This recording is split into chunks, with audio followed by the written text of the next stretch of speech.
Hello, Miss. My name is Efia Nawati, and my student ID is CHS 240980. My name is Tanisha, and my student ID is CHS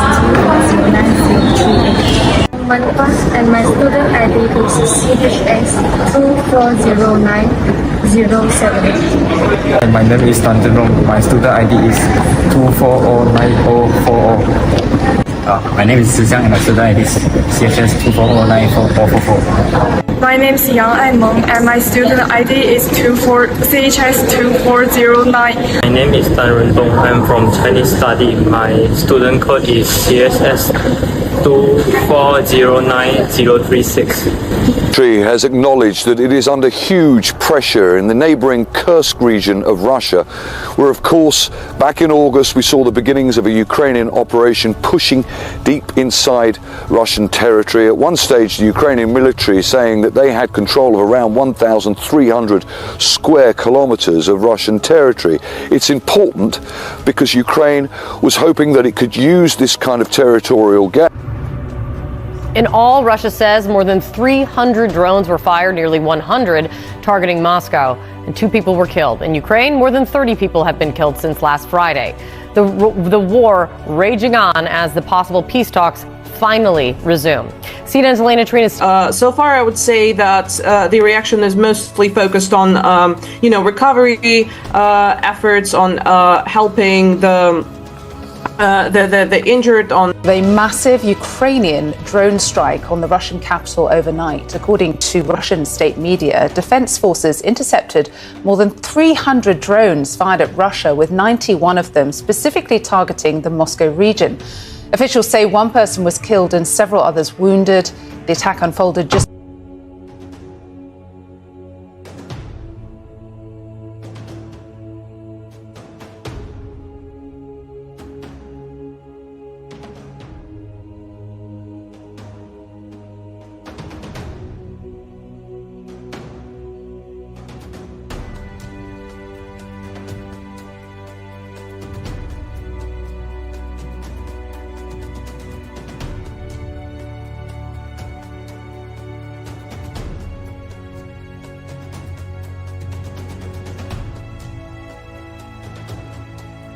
Russian representative, Ukraine was once our brother nation, but now the West is using it as a tool to weaken Russia. We have no choice.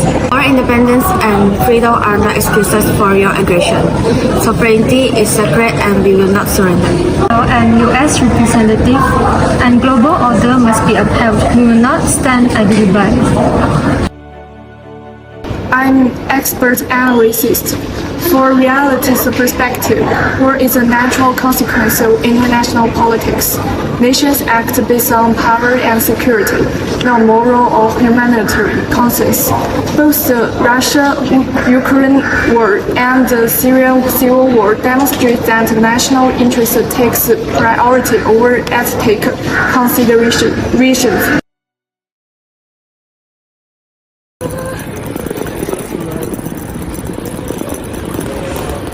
Who started this war? The government, the opposition, or something bigger than us? We are just pawns on the chessboard. The media, government, and international relations shape the world narrative. We are merely its byproducts. For a structuralist perspective, war is not a singular event but a consequence of larger political, economic, and cultural structures. The Syrian civil war involves global power struggles, and the Russia-Ukraine war is influenced by expansion, Cold War legacies, and deep-rooted historical structures.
and call it Russian aggression. Radio and television say it's Ukrainian provocation. Social media is full of misinformation. What is the truth?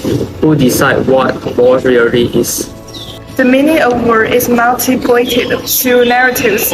Truth becomes relative. The way the Russia-Ukraine war and the Syrian civil war are reported is biased. Each country and media outlet constructs its own version of reality.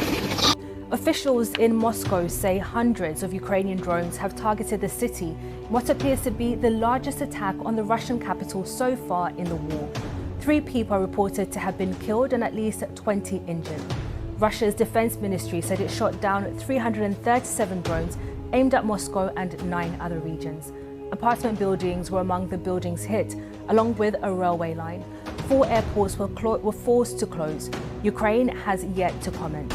It came ahead of talks being held today in Saudi Arabia, where US and Ukrainian officials are discussing the route to a possible ceasefire.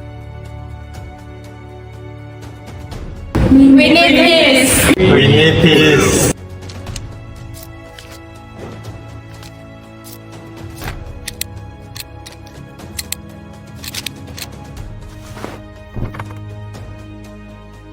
War was never led to true victory, only endless suffering. Violence only breeds more violence. Peace is not obedience, it is respect for life. Imagine if all the resources spent on war were used for education and healthcare instead, what kind of world would we have? For pacifist perspective, war is not inevitable. Peaceful conflict resolution is a true path forward. We must ask ourselves, have we fallen into the logic of war, ignoring alternative solutions? I am a realist. War is a game of power. It is unavoidable. I'm institutionalist. We are just pawns in a greater system. Individuals are powerless. Postmodernist, there is no absolute truth, only different narratives. I'm pacifist, but we still have a choice to reject war and seek peace.